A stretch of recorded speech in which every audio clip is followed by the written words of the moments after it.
still need to learn how to market these movies to make them successful, because there's 50,000 people walking through these halls this weekend, and we could probably attract a large part of that audience, but let's just say we get half of it, so we get 25,000.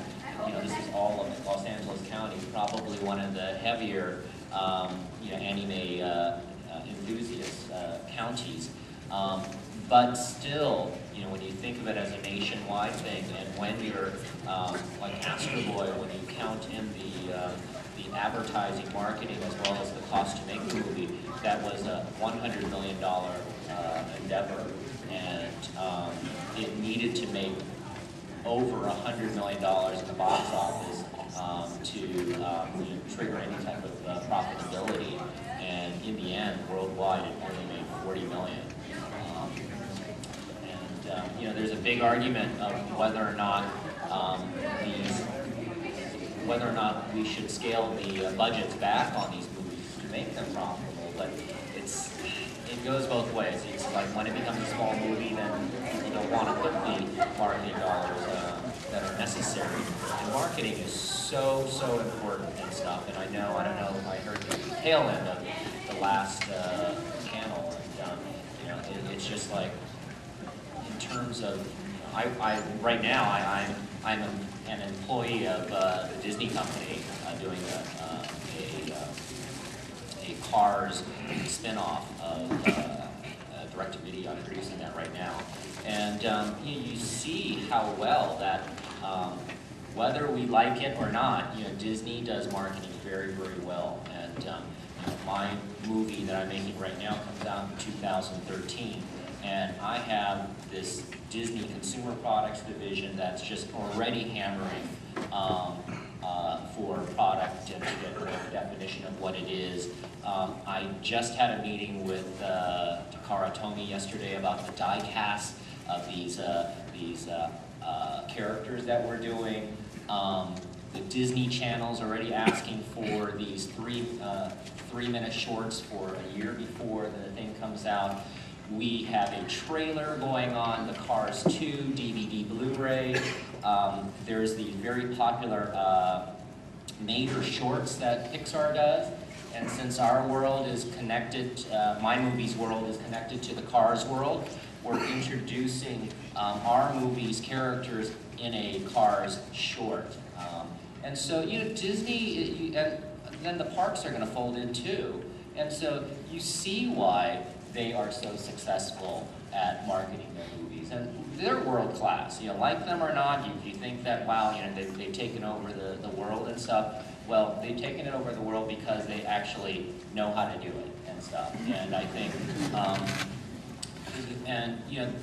they've created the world's best animation brand right now. It's not anime, but it's an animation brand and stuff. And I think if we want to be successful, and if you want to see more of the anime products, I think we need to learn from how they do it, and then I think we can be very successful and see a lot of the movies that you really want to see.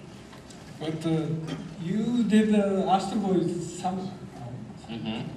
So is there any specific strategy for marketing Astro Boy? Well, in hindsight, probably Summit wasn't the best studio to go with. But again, to be honest, we had taken our movie, which was self-financed by the company I worked for, Imagi, to every major studio, and we got passed. And one of the last studios that would take our movie was Summit Entertainment.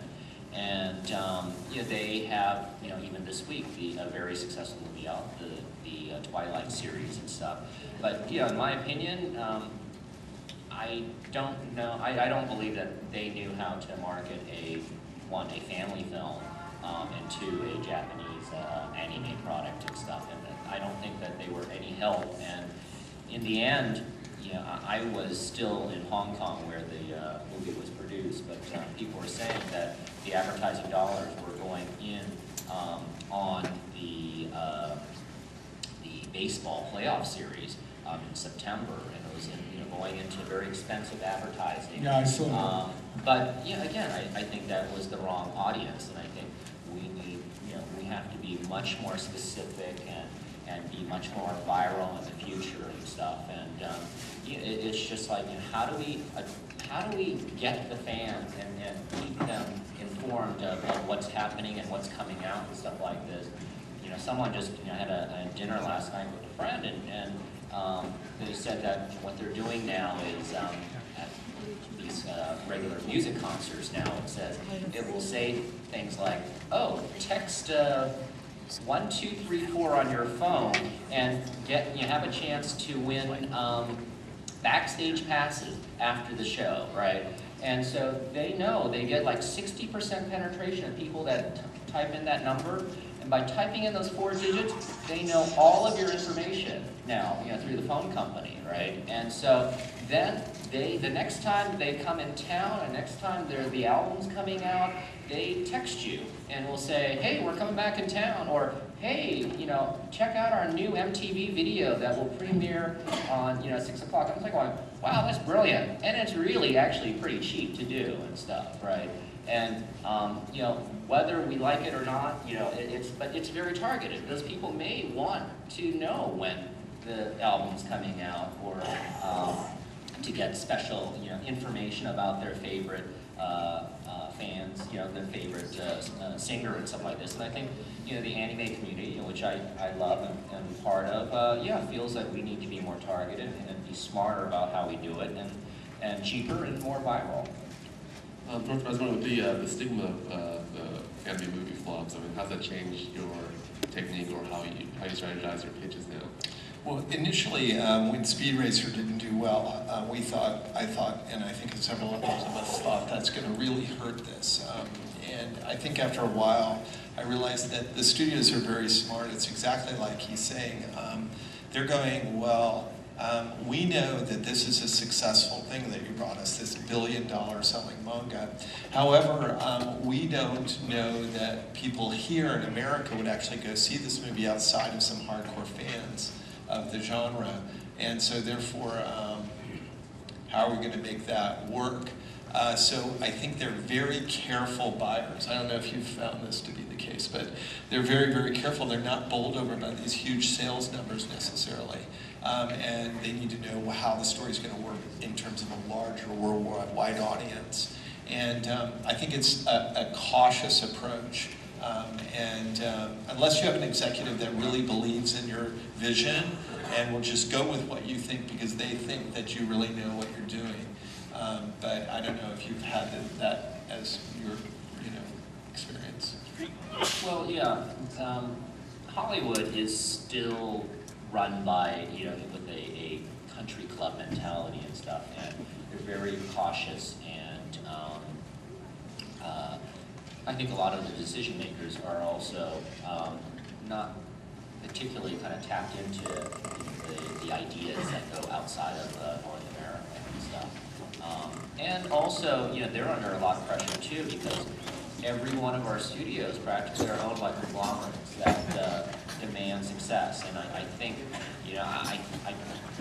we're missing the days, basically, where you have a Jack Warner, that, a big studio boss, or a Zanuck that could just like say, my gut says this is going to be good.